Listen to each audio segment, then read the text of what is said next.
When an elderly man's desperate plea for access to his own money was met with cold corporate policies, no one expected a 71-year-old NBA legend to become his unlikely champion. No one could have anticipated what happened next. The glass doors of First Capital Bank trembled as they were thrust open. Walter Stevens' weathered hands gripped his wooden cane tighter as two security guards practically dragged him toward the exit. His worn leather shoes scuffed against the floor. "Sir, I've told you 3 times now, no exceptions," the sharp voice of the bank teller cut through the hushed whispers of other customers. "Without updated digital identification, we cannot access your account, regardless of how long you've been banking here." Walter's voice quavered, his dignity crumbling with each word. "Please, I've been coming to the same branch every month for 30 years. Miss Sarah used to help me. She knew my face."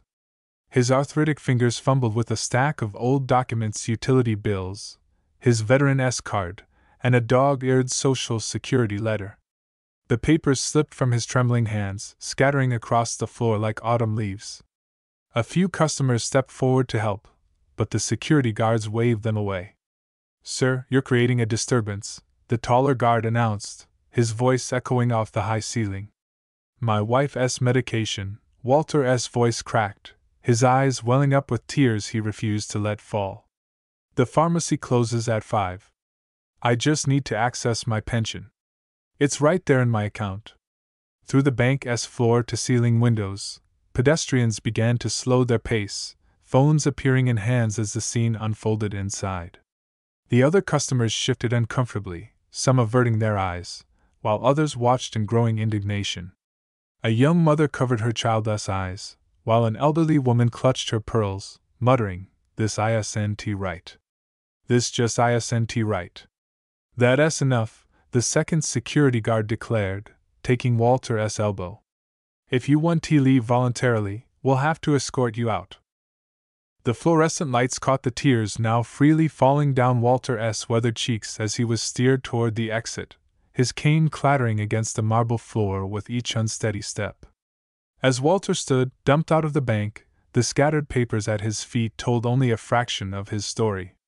Each document, his veteran's ID, Social Security letter, and 30 years of banking statements, represented chapters of a life dedicated to service. But today, none of these pieces of paper could help him access his own money. The reason for his desperate visit was painfully simple. His wife, Margaret, had just had her medication regimen changed that morning. The new prescription, costing $486, needed to be filled before the weekend. Their usual pharmacy, Anderson's drugstore, would close at 5 p.m., a deadline now looming just 2 hours away. A crisp voice cut through the murmuring crowd. "Mr. Stevens?" Rebecca Carter, the newly appointed bank manager, emerged from her office. At 34, she had been fast-tracked through National Financial Group's corporate program, earning this position just 3 months ago during the merger.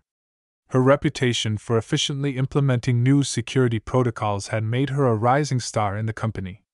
"Mr. Stevens," Walter straightened his posture, years of coaching basketball having taught him the importance of dignity under pressure. "I've been trying to explain to your staff. I've banked here since 1989. Every teller used to know me by name." Rebecca gestured toward her office, a glass-walled space that screamed modern efficiency. As Walter followed her, leaning heavily on his cane, the security guards maintained a watchful distance. "Mr. Stevens," Rebecca began, settling behind her desk. "I understand you're trying to withdraw funds from your pension account, but you haven't completed the mandatory digital verification upgrade." Her fingers flew across the keyboard, pulling up his account information. "According to our records, we've sent you 4 notices about these changes." Walter nodded slowly. "Yes, those blue letters. Margaret tried to help me with the computer part, but..." His voice wavered slightly. "She's been too sick lately. The chemotherapy takes so much out of her."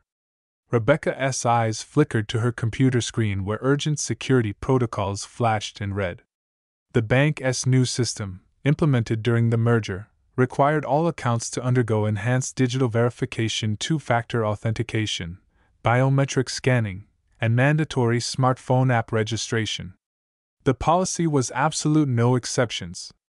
The merger with National Financial brought necessary security upgrades, Rebecca explained, her tone professionally sympathetic. Without proper digital verification, we can't authenticate your identity according to the new federal guidelines. These measures protect against fraud, particularly targeting seniors. Walter's weathered hands gripped his cane tighter. I have my driver's license, my veteran's ID, even my original account opening documents from '89. Surely that proves who I am. Rebecca shook her head. I apologize, but physical ID isn't sufficient anymore. The new system requires digital verification through our secure app. It's a liability issue. Corporate policy is very clear about this. She turned her monitor, showing him the requirements: a smartphone with the banking app installed, digital ID verification through a third-party service, biometric data registration, two-factor authentication setup, and digital signature enrollment. But I don't have a smartphone, Walter's voice cracked. Margaret and we share a simple flip phone. It was enough until today. Rebecca's fingers tensed on her keyboard. The morning's email from corporate headquarters still burned in her mind: 0 exceptions to security protocols. Violations will result in immediate review of management positions. Her job, her mortgage, her future in banking all hinged on perfect compliance. Perhaps a family member could help you set up the digital verification, she suggested, knowing the process would take days to complete. Walter's eyes met hers, years of wisdom and worry reflected in them. My son is stationed in Germany. Margaret's sister is flying in next week to help with her care. But the medication. He placed the prescription slip on her desk. This can't wait until next week. The bank's new policies loomed like an invisible wall between them. Rebecca could see Walter's account on her screen: decades of careful savings, regular deposits, never an overdraft, but the red warning banner across the top was clear: unstable, unverified account. Access restricted. Outside the glass office, the lobby had grown quieter. Other customers watched the scene unfold. Many recognized Walter Stevens, the coach who'd spent countless evenings in the old gym, who'd bought uniforms for kids who couldn't afford them, who'd written college recommendations and attended graduations long after his students had left his team. The clock on the wall ticked relentlessly toward 5 p.m., each moment bringing Margaret's medication deadline closer. The system that was designed to protect people like Walter had become the very thing threatening his family's well-being. Rebecca stood up, her decision made. Walter's insistence on needing the money felt like a nuisance to the new manager and her staff, so much so that they felt it was best to have him outside. Right around that time, Shaquille O'Neal and his teenage daughter Mahira were pulling up to the bank's parking lot. As they made their way toward the building's entrance, they noticed him, an elderly man sitting on a bench near the bank's side entrance, his shoulders shaking with quiet sobs, a wooden cane gripped tightly in his weathered hands. Dad, look, Mahira whispered, tugging at her father's sleeve. The sight of an elderly man crying wasn't something you saw every day, especially not outside a bank in broad daylight. A few scattered papers lay at his feet: medical prescriptions, bank statements, and what looked like old photographs spilling from a worn leather wallet. Shaq paused, his '71 frame casting a shadow over the scene. Sir, are you okay? His deep voice was gentle, a stark contrast to his imposing presence. Walter Stevens looked up hastily, wiping his eyes with the back of his hand. The ingrained coaching dignity was still evident, despite his situation. I'm sorry, he managed, trying to gather his scattered documents. It's just my wife, Margaret. She needs her medication, the new cancer treatment, and A1T. His voice cracked as he gestured toward the bank's entrance. Mahira was already kneeling, helping to collect the fallen papers. She picked up a photograph, a team picture from Millbrook High's championship season. Dad, look at this. It's Coach Stevens. They were talking about him at the camp today. Shaq's expression shifted as the pieces came together. The stories he'd heard earlier about a coach who dedicated his life to the community, who never turned away a child who couldn't afford to play, who worked multiple jobs to keep youth programs running. They were all about this man. Through his tears, Walter explained the situation: the new digital verification requirements, the medication deadline, his wife waiting at home. Each word seemed to weigh heavier than the last. 43 years of banking here, Walter said, his voice barely above a whisper now. And they treat me like I'm nobody. Like all those years mean nothing because I can't use their smartphone app. Mahira was already on her phone, her young fingers flying across the screen as she read through the bank's online policies. "Dad, this isn't right," she said, her voice carrying that teenage certainty of justice and injustice. "They can't just." Before she could finish, Shaq had already made his decision. Having lost his sister to cancer, the mention of medication and treatment struck a deeply personal chord. He extended his hand to Walter. "Coach Stevens, let us go back in there together," he said, helping the elderly man to his feet. "Sometimes people need a reminder that behind every policy, there's a person." As they walked toward the bank's entrance, other customers began to notice. Phones came out, whispers spread, and social media started buzzing with the unfolding story. The glass door slid open, and the bank's lobby fell silent as the unlikely trio entered: the NBA legend, the teenage girl with her phone recording everything, and the elderly coach, whose dignity seemed to return with each step. Rebecca Carter, who had just returned to her office, froze mid-stride as she saw them approach. The power dynamic in the room shifted instantly.